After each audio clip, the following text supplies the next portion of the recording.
Hello and welcome to 5-Minute Math. Today we are looking at the 8th grade concept of proportional and non-proportional graphs. This is standard 8.5F in the great state of Texas, and we are using item number 1 off the 2017 released STAAR test.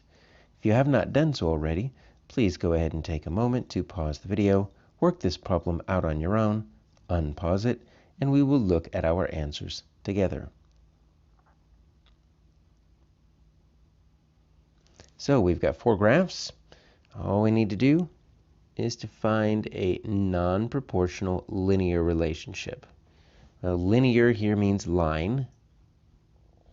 All 4 lines, there's no curves or graphs, so that's not really going to help us. So our only clue here is this word non-proportional. But unfortunately, it's not a definition on the mathematics chart. There's not really anything in this problem, no context clues in that very short question to kind of help you figure out what that means. So you need to understand that definition before walking into this test. So if we have non-proportional, that means by definition we've got proportional. We're going to assume that our proportional relationships are the incorrect answers. We are going to look for the non-proportional. So let's define them and just make sure we have a clear understanding of what those are. We'll also kind of look at, there is a strategy for trying to solve this problem if you're not 100% sure what non-proportional means. So we've been dealing with proportional and non-proportional graphs and equations all throughout 8th grade. When we're dealing with proportional, we are dealing with this equation right here, y equals kx. And so y equals kx is what we call direct variation. And that means that you have an x, right? That is your independent variable. You modify it somehow with k, you multiply it, could be a whole number, could be a decimal, and you get your y. But it is proportional, which means you can turn it into a proportion, right? You can say x over y equals kx over ky. And so you can turn these equations and you can turn these graphs into proportions to solve them like you did in all the proportional work we did in 7th grade. And it's a direct variation. Now non-proportional is going to look very familiar. We usually just call it the slope-intercept form. So y equals mx plus b. Now this is non-proportional because you notice we've got a little bit of something on the end of our y equals mx. It's this plus b.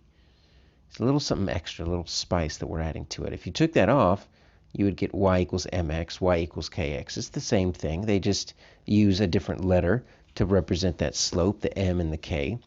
But it's that plus b that kind of throws us off if we were trying to make a proportion, because it's not directly related to each other, because you've got the y and the mx, and that's nice and clean, but that plus b always throws it off a little bit.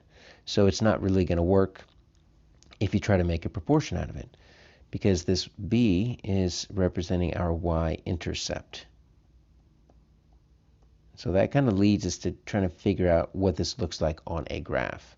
So if x equals 0, right?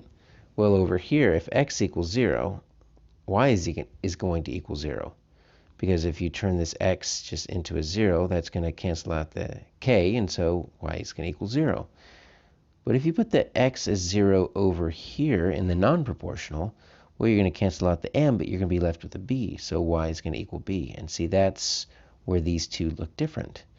So if x is 0, y is 0, that means proportional relationships go through the origin of 0, 0.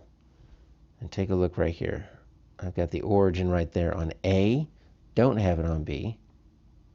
I've got the origin on C, I've got the origin on D, and that's kind of that trick. If you have no idea how to solve this problem, look for the one that's not like the others.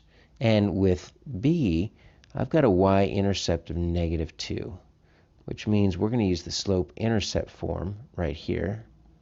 Y equals mx plus b, because it does not go through the origin, which means that is a non-proportional relationship, and that is our answer, B.